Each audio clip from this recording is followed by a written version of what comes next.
Hello student, इसके पहले के वीडियो में आप लोगों ने ग्राफीय विधि से ढेर सारे प्रश्न हल कर चुके हैं, लेकिन फिर भी आप एक और क्वेश्चन देखें जो 3.2 एक्सरसाइज के अंतर्गत है और पहले क्वेश्चन का पहला भाग है।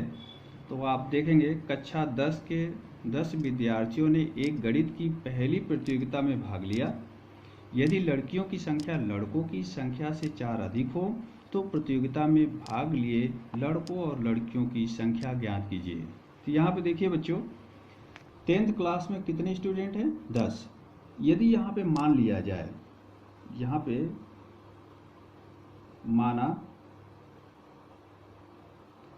लड़कों की संख्या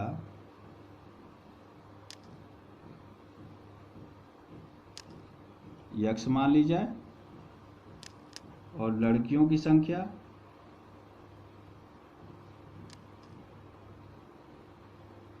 y मान लिया जाए, तो प्रश्न के अनुसार लड़के और लड़कियां मिला के कितने स्टूडेंट हैं? 10। इसलिए यहाँ पे प्रश्न के अनुसार प्रश्नानुसार दोनों को मिलाकर अर्थात लड़कों की संख्या प्लस लड़कियों की संख्या मिला के क्या प्राप्त होता है? 10। ये इक्वेशन नंबर फर्स्ट प्राप्त हो जाता है। दूसरे कंडीशन में आप देखिए, यदि लड़कियों की संख्या लड़कों की संख्या से 4 अधिक है। किसकी संख्या? लड़कियों की संख्या लड़कों की संख्या से 4 अधिक है, अर्थात लड़के और लड़कियों की संख्या में केवल 4 का डिफरेंस है। तो यहाँ पे आप देखेंगे, तो चूंकि यहाँ पे कह रहे हैं कि यदि लड़कियों की संख्या लड़कों की संख्या से 4 अधिक है, अर्थात लड़कों की संख्या में से लड़कियों की संख्या यदि घटाए तो किसके बराबर हो जाएगा? 4 के बराबर। या आप ऐसे कह लीजिए, लड़कियों की संख्या y हो गई, लड़कियों की संख्या लड़कों की संख्या से कितनी अधिक हो गई? 4 हो गई। ठीक है। यदि इसको रिप्लेस आप करते हैं यहाँ पे, या 4 को इधर रिप्लेस करते हैं और ये y इधर रिप्लेस करते हैं, तो ये इक्वेशन एक अलग प्रकार का बन जाएगा यहाँ पे। तो आप यहाँ पे क्या करेंगे, सबसे पहले या तो x को रिप्लेस कर लीजिए। x को यदि रिप्लेस करते हैं तो हो जाएगा -x plus y equal to 4। ठीक है बच्चों, यहाँ पे y अगर निकालते हैं तो ये 4 प्लस x हो जाएगा। ये आप सेकेंड इक्वेशन के रूप में जान लेंगे। ठीक है। अब यहाँ पे ये फर्स्ट इक्वेशन यहाँ दिया हुआ है और यहाँ सेकेंड इक्वेशन दिया हुआ है। इन दोनों इक्वेशन के माध्यम से आपको ग्राफ बनाना है। ठीक है। तो यहाँ पे सबसे पहले समीकरण नंबर 1 को नोट करते हैं 1 से। यहाँ पर लिखा है x plus y equal to 10। यहाँ y अगर निकालेंगे तो x माइनस क्या हो जाए? 10 माइनस x हो जाएगा। ठीक है बच्चों। तो यहाँ आप एक इक्वेशन पा रहे हैं। हाँ बच्चों, यहाँ x plus y equal to 10 हो गया, यहाँ पे y equal to 10 minus x. अब यहाँ पे y equal to 10 minus x से एक टेबल बनाएंगे जो x और y के रूप में होंगे, और इनका मान भी आप कल्पना कर लीजिए क्योंकि आप ग्राफ बनाने जा रहे हैं। तो इसके लिए आप एक अनुमानित कोई भी संख्या ले लीजिए, जैसे यहाँ पे हमने x मान लिया या y मान लिया। ठीक है। तो कुछ प्लस की वैल्यूज और कुछ माइनस की वैल्यूज आप लेके इसमें ग्राफ प्लॉट करेंगे। जैसे यहाँ पे हम -1 ले रहे हैं, -2 ले रहे हैं, 0 1 2 3 4 5 6 भी ले लीजिए। ठीक है। तो आप यहाँ देखिएगा, यदि यहाँ पे x इक्वल टू -2 रखते हैं तो ये -2 और ये माइनस प्लस हो जाएगा, यहाँ पे 12 हो जाएगा। ठीक है। -1 रखते हैं तो यहाँ पे क्या हो जाएगा? 11। 0 रखते हैं तो केवल 10 बचेगा यहाँ पे। ठीक है। और 1 रखते हैं तो क्या हो जाएगा? 9।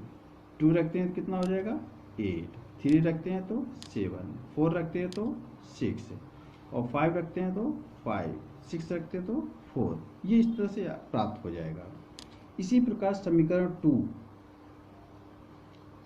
से समीकरण 2 यहाँ देखिए y इक्वल टू दिया हुआ है, यहाँ पे y equal to 4 plus x। ठीक है बच्चों। तो अब इन दोनों के माध्यम से जो चर राशियाँ x और y हैं समीकरण के रूप में है, तो इनको आप इसी प्रकार से एक और टेबल बना लेंगे और टेबल बनाने के लिए आप यक्स की वैल्यू जो ऊपर चार्ट में माने हैं आप उसी से मिलते जुलते आप वैल्यूज आप मानेंगे। तो यहाँ पे आप देखेंगे, यहाँ पे ले लीजिए -1, -2, 0, 1, 2, 3, 4, 5, 6 ले लीजिए, एक और बढ़ा लीजिए, 7 ले लीजिए। तो यहाँ पे बच्चों -2 रखेंगे तो यहाँ पे सीधे सीधे 2 प्राप्त होगा, -1 रखेंगे तो यहाँ पे 3 प्राप्त होगा, 0 रखेंगे तो 4, 1 रखेंगे तो कितना हो जाएगा 5, 2 रखेंगे 6, 3 रखेंगे 7, और यहाँ पे 4 यदि इसमें रखा जाता है या पुट किया जाता है तो यहाँ पे कितना हो जाएगा 8, 5 मान रखने पे कितना होगा 9, 6 मान रखने पे कितना होगा, यहाँ 6 रखते हैं तो 10 हो जाएगा, और 7 रखने से कितना हो जाएगा यहाँ पे 11। तो आप यहाँ पे देख रहे हैं कि ये भी एक टेबल बन गया और ये भी बन गया। अब इन दोनों की सहायता से आप यहाँ पे एक ग्राफ प्लॉट करेंगे। यहाँ पे 2 रेखाएं खींची हुई हैं, आप देख रहे हैं। आप क्या करेंगे, इन दोनों रेखाओं को इंटरसेक्ट पॉइंट वो है जिसको हम मूल बिंदु कहते हैं।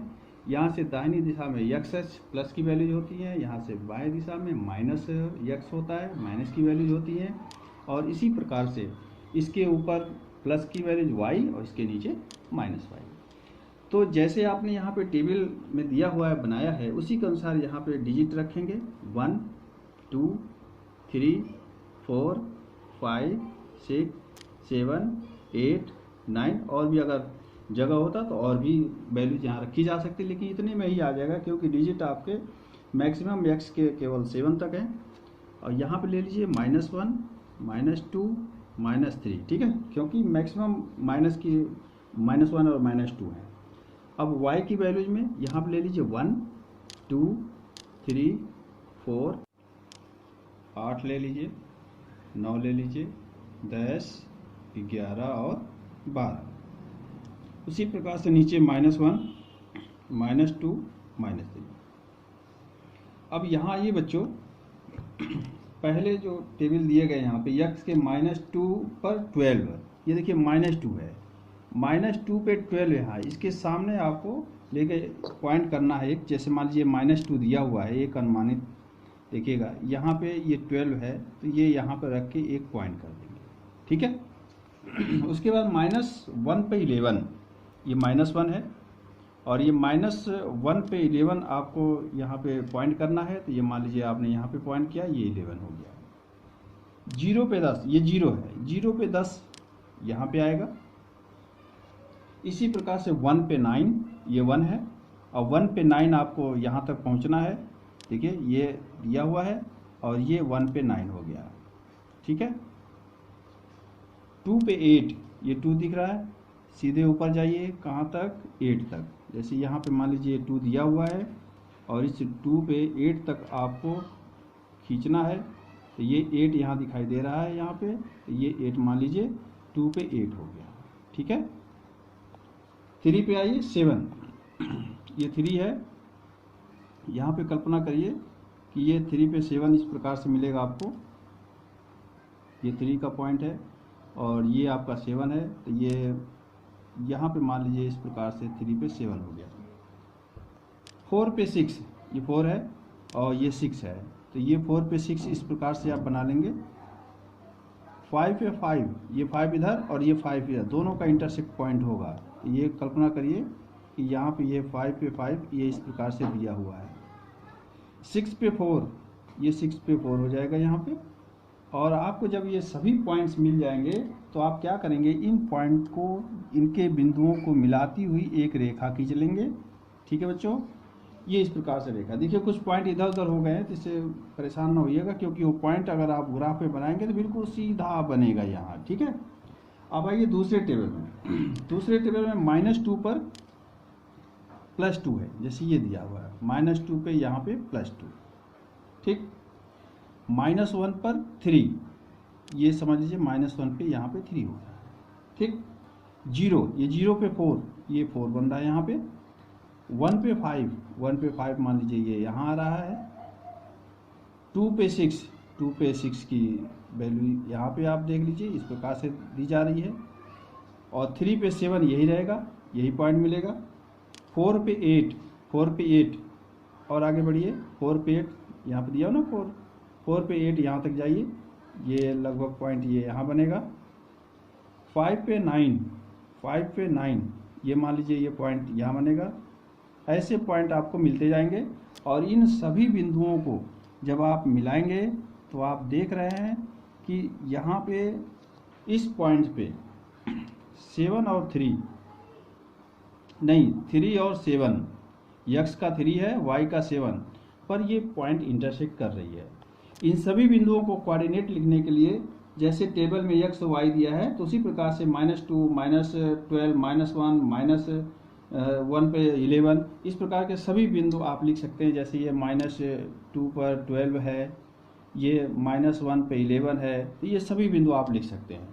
अब प्रश्न ये है कि आपका जो रेखा है समीकरण, ये तो समीकरण हो गया x + y = 10 का, और ये समीकरण हो गया y = x + 4 का, और दोनों का इंटरसेक्ट पॉइंट यहाँ पे 3 और 7 पे काट रही है, अर्थात x की वैल्यू 3 हो गई, y की वैल्यू 7 हो गई। ठीक है बच्चों, इन दो बिंदुओं के बीच में जो इंटरवल है 1 सेंटीमीटर का होता है, या 10 छोटे खाने होते हैं, एक बड़े खाने, तो पैमाना भी मानना होगा।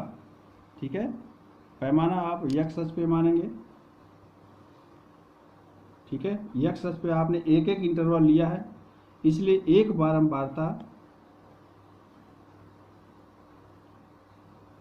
1 सेंटीमीटर के बराबर मान लीजिए, या लिखिए 10 छोटे खाने या एक बड़ा खाना। ठीक है, ऐसे y अक्ष पे भी मान लीजिए, क्योंकि आपने y अक्ष पर भी यही वैल्यू को, इंटरवल को आपने माना है, इसलिए एक बारंबारता बराबर ये भी आप 1 सेंटीमीटर मान लीजिए। और इस प्रकार से ग्राफ के माध्यम से आपने लड़कों की संख्या और लड़कियों की संख्या आपने कैलकुलेट कर लिया, और यहाँ पे ये लड़कियाँ हो गई। अब देखिए प्रश्न में क्या दिया था। प्रश्न में दिया था, यहाँ पे देखिएगा ध्यान से, प्रश्न में दिया था कि 10 विद्यार्थी हैं, तो देखिए 3 और 7 10 हो गए, और ये भी लिखा हुआ यदि लड़कियों की संख्या लड़कों की संख्या से 4 अधिक है, तो ध्यान दीजिए लड़कियों की संख्या इन लड़कों की संख्या से कितनी अधिक है, 4 अधिक है, इसलिए आपका आंसर भी राइट है।